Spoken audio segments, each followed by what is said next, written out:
Hello friends, welcome you to my YouTube channel the मिस टूकर। आज हम लोग बात करने वाले हैं व्हाट इज़ ग्लोबलाइजेशन, जो कि चैप्टर नंबर 4 का इकोनॉमिक्स का पार्ट है, globalisation and the Indian economy. ठीक है, तो देखिए इससे दो टॉपिक सेशन 2023 टू 24 सेशन में आ रहे हैं।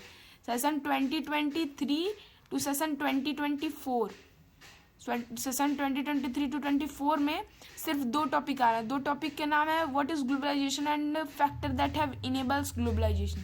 ठीक है, तो उसी को पढ़ेंगे। ये चैप्टर को हम लोग दो वीडियो में करेंगे, ये दो टॉपिक को। ठीक है, तो इस वीडियो में हम लोग बात करेंगे व्हाट इज ग्लोबलाइजेशन। इतना समझ में आया? देखिए, इसके पहले जो मैंने वीडियो डाली थी उसमें भी कुछ ग्लोबलाइजेशन की बात हुई थी, लेकिन इस चैप्टर में पूरी ग्लोबलाइजेशन की बात होगी। तो बिना किसी टाइम वेस्ट के इस वीडियो को स्टार्ट करते हैं।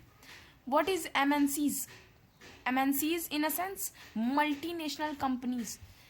तो मल्टीनेशनल कंपनीज जो है वो various parts of the world में इन्वेस्ट कर रही हैं। जो बड़ी बड़ी कंपनी है, जो नेशनल लेवल की कंपनी है, वो दूसरे पूरे वर्ल्ड में जाकर, दूसरे कंट्री नहीं, पूरे वर्ल्ड में जाकर इन्वेस्ट कर रही हैं। इसी इन्वेस्टमेंट को हम लोग फॉरेन इन्वेस्टमेंट कहते हैं। जी हाँ, बोर्ड एग्जाम में पूछा गया है question, what is foreign investment. तो ध्यान दीजिएगा, फॉरेन इन्वेस्टमेंट वो होता है जो एमएनसीज जो है वो various parts of the world में जो इन्वेस्ट करते हैं, उसी को फॉरेन इन्वेस्टमेंट बोलते हैं।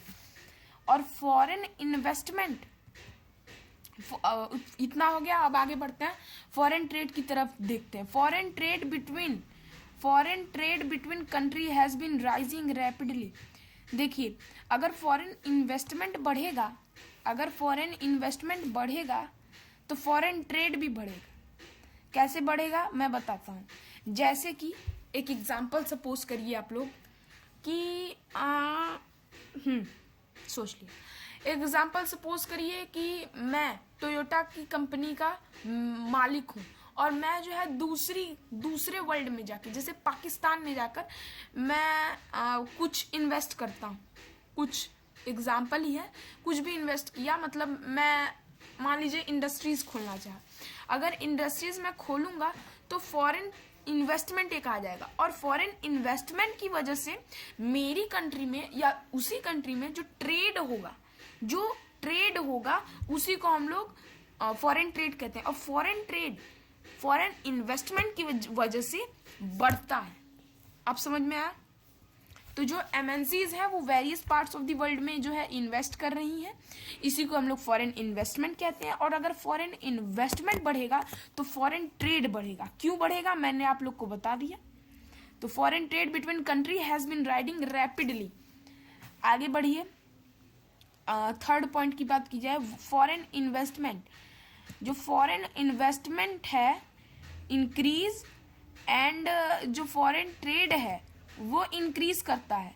तो भाई इंक्रीज करता है तो क्या होता है, आगे देखते हैं। Foreign trade and foreign investment increase, तो क्या होगा, integration of production and market across countries. तो अगर देखिए फॉरेन ट्रेड, जैसे कि राजस्थान की बात की जाए तो राजस्थान में पानी कम है, नहीं कंट्री के लेवल में बात करते हैं।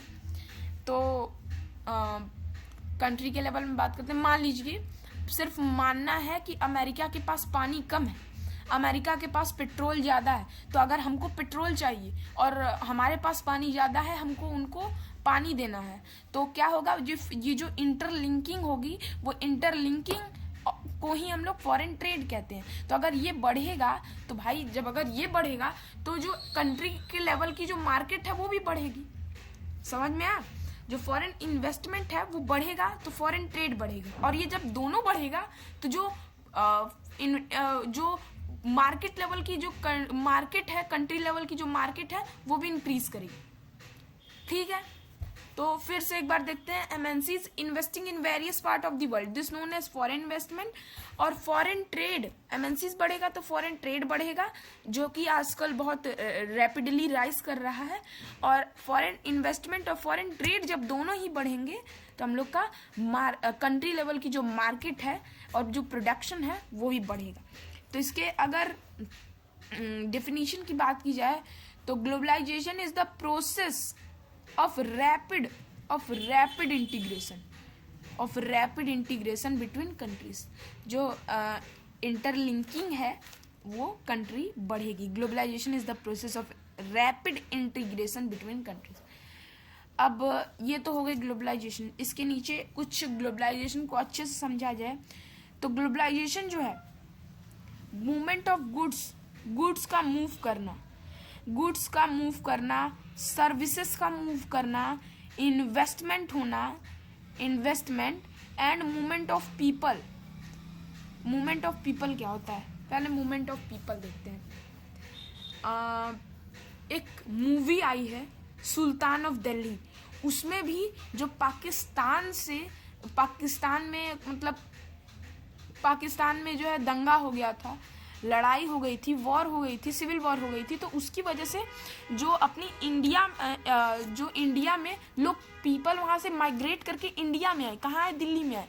तो इसी सब माइग्रेशन को हम लोग जो है जो पीपल होते हैं वो मूव करते हैं। तो यही पीपल के मूवमेंट की यहाँ पे बात की जा रही है। Countries better income, job, education.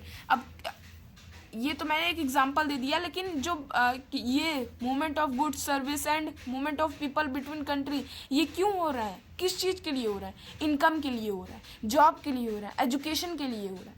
ठीक है, एक बार इसको और गो थ्रू करेंगे अच्छे से, फिर इस वीडियो को एंड करेंगे और इसके बाद वाली वीडियो की स्टार्टिंग करेंगे। तो what is globalisation? MNCs investing in various part of the world, this known as foreign investment and foreign trade will also increase because MNCs is directly proportional to foreign trade, and foreign trade is also increase, and foreign trade and foreign investment increase. This will lead to integration of production and market across countries. तो globalisation is the process of rapid मतलब जल्दी, rapid integration between countries. And globalisation क्यों होता है?